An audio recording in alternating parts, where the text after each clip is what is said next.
Now, yesterday, some of you guys asked me a question if I could suggest something to be good at in what you do in your profession, what would that be?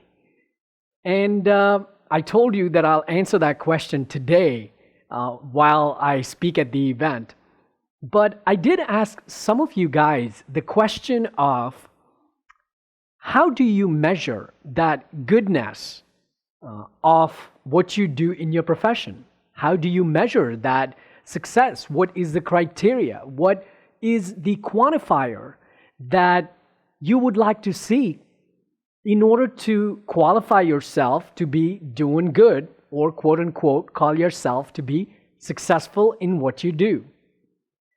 And I wasn't surprised that many of you answered the question by telling me what I make as far as in terms of money from what I do professionally is what is going to qualify or is going to quantify how good I am at what I do. And before I answer that question, I want to tell you to cheer up and not be disappointed if you do not know what it is that you could do in order to be good in what you do professionally, whether you work for yourself or you work for a corporation or even a small job, whether you work as a musician, teacher, engineer, an astronaut, or do just simple administrative work. I would like to tell you that based on what I know personally, yes, most of us know that money is what quantifies how good we are at what we do in our professions. Whether we work in our business, what we get in return determines how well we're doing what we're doing, or how successful we are in doing our jobs or our business. But there's certainly a criteria that is very important for us to understand before we start identifying our success with the financial wealth that we accumulate from our jobs or business. And I too, just like you guys, also had the same questions of how can I be good at what I do as an engineer when I work for Fortune 500 company?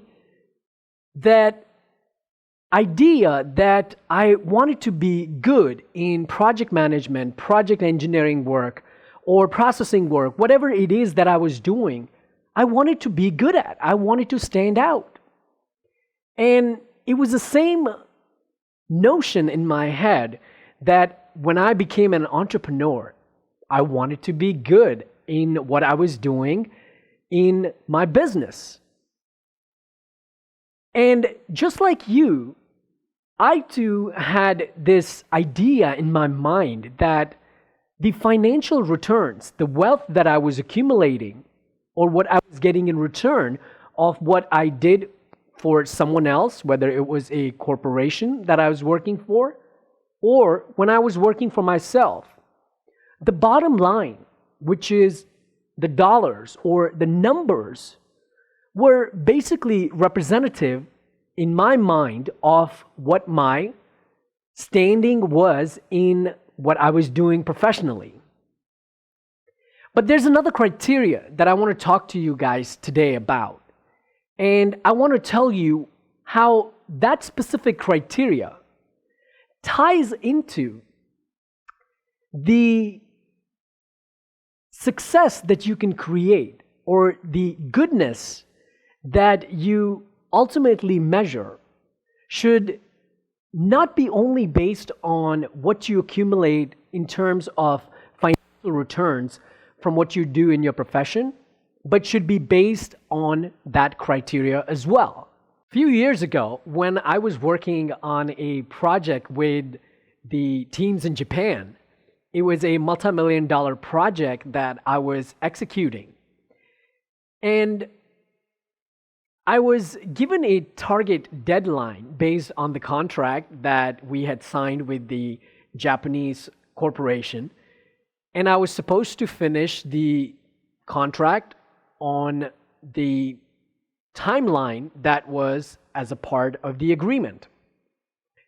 However, there was some pressure from the top management, from the Japanese corporation, onto the supplier that I was directly reporting to finish the project in almost half the time that was originally committed to. I was running around like a chicken with no head, baffled and confused. How am I going to manage a project this big and try to finish it with less time?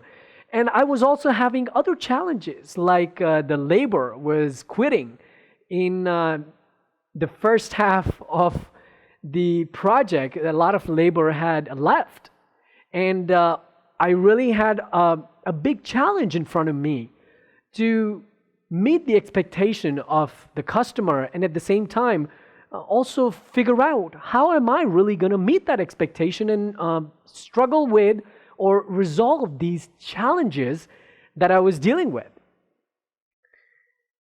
So I made a list of mine which had pretty much nothing but things that can't be done, things that haven't been done, basically things that were pretty much focused on the nots, or things that are pretty much a no, can't do it, or have not done it, and in some cases will not do it.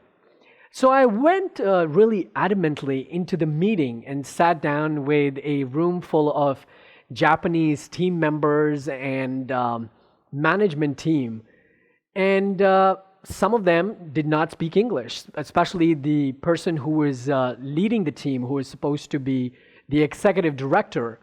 He did not speak English. So I sat down in the meeting, and there was an interpreter sitting next to the executive director. And I was told to brief them on what was the status of the project and how well things were going in order to finish the project in less than half the amount of time that the corporation expected. So I went down the list. I pretty much went in the room and vomited, and that's metaphorically speaking, and said all the things that were a no, can't do, won't do, have not done it. How do you think I'm going to be able to do it? Where is the excess labor going to come from? We can't finish critical tasks. If it's going to take a certain number of hours to finish a task, then it is going to take those many hours. So I basically vomited in front of the entire team, saying this was a completely impossible task. So the interpreter translated what I had told the executive director in English, and obviously he translated in Japanese. And after a few minutes of discussion, the executive director smiled and looked at the interpreter and then looked at me after they had their discussion. And the interpreter said to me that Gupta-san, which is san is a pretty much a Mr. version of Japanese. So Mr. Gupta, you came in the meeting to help us out, figure out a possibility of how you can help us achieve the goal that our customer is looking for. And since you are our supplier or vendor, we had a different expectations from you, or we had different expectation from you.